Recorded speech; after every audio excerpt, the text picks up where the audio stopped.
Hello बच्चों, let's read this question. The question says assertion दिया है ethanol is weaker acid than phenol. Reason दिया है sodium ethoxide may be prepared by the reaction of ethanol with aqueous NaOH.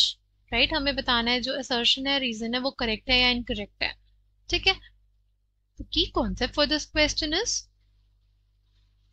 acidic strength of ethanol and phenol. Ethanol and phenol. Ethanol की अगर बात करें तो हमारे पास एथेनॉल क्या होता है, इट इज CH3CH2OH. अगर ये H प्लस लूज करेगा यानी when it will act as a acid तो क्या बनाएगा, एथॉक्साइड आयन बनाएगा. राइट. वहीं अगर हमारे पास जो हमारा फिनॉल है वो H प्लस लूज करेगा, क्या बनाएगा, फिनॉक्साइड आयन. अगर हम लोग ध्यान से देखें फिनॉक्साइड आयन है, राइट, जो हमारा फिनॉक्साइड आयन है वो क्या होता है, रेजोनेंस स्टेबलाइज्ड होता है. जो हमारा फिनॉक्साइड आयन है वो क्या होगा, वो हमारे पास रेजोनेंस स्टेबलाइज्ड होगा. और अगर हमारे पास जो कॉन्जुगेट बेस बना है बहुत ज्यादा स्टेबल होगा. अगर हमारे पास जो कॉन्जुगेट बेस बना और वो स्टेबल हुआ तो क्या होगा, तो बेसिकली हमारे पास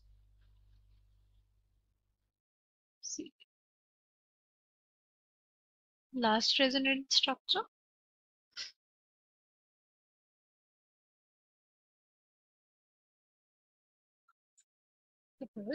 HA कोई एसिड था, ठीक, H प्लस निकला A माइनस. तो ये जो कॉन्जुगेट बेस अगर ये जो है हमारे पास ये स्टेबल होगा, अगर ये कॉन्जुगेट बेस हमारे पास स्टेबल होगा तो क्या होगा, जो रिएक्शन है वो मूव करेगी फॉरवर्ड डायरेक्शन में.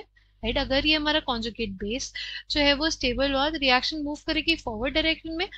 फॉरवर्ड डायरेक्शन में अगर रिएक्शन मूव करेगी तो हमें बहुत ज्यादा H प्लस मिलेंगे और जो स्पीशीज जितना ज्यादा H प्लस देता है वो उतना ही अच्छा एसिड होता है.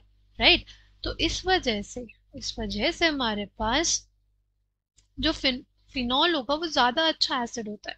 फिनॉल हमारे पास ज्यादा अच्छा एसिड होता है क्योंकि इसका जो कॉन्जुगेट बेस होता है वो रेजोनेंस स्टेबलाइज्ड रहता है. अगर स्पीशीज रेजोनेंस स्टेबलाइज्ड है तो ज्यादा स्टेबल है यानी H प्लस ज्यादा निकलेगा यानी और हमारा ज्यादा स्ट्रॉन्ग एसिड होगा as compare to ethanol. Right. Ethanol में तो क्या होता है, इथाइल ग्रुप जो है वो क्या करेगा, इलेक्ट्रॉन डोनेटिंग इफेक्ट लगाएगा. राइट. इलेक्ट्रॉन डोनेटिंग इफेक्ट आएगा. ये ऑलरेडी इलेक्ट्रॉन रिच है और इस पे इलेक्ट्रॉन डोनेटिंग इफेक्ट लगेगा. राइट.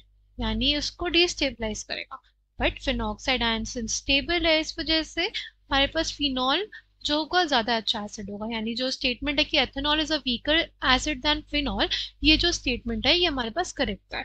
ठीक है, ये स्टेटमेंट हमारे पास करेक्ट है. इथेनॉल जो होता है वो वीकर एसिड होता है एज कम्पेयर टू फिनॉल. फिर रीजन दिया हुआ है सोडियम एथॉक्साइड में be prepared by the reaction of ethanol with aqueous NaOH. ये स्टेटमेंट गलत है हमारे पास बिकॉज हमारा जो एथेनॉल होता है, हमारा जो एथेनॉल होता है वो बहुत ही वीकली एसिडिक होता है. वो वीकली एसिडिक होता है इस वजह से NaOH के साथ, एक्वस NaOH के साथ हमें इसका रिएक्शन नहीं देखने को मिलता. No reaction takes place.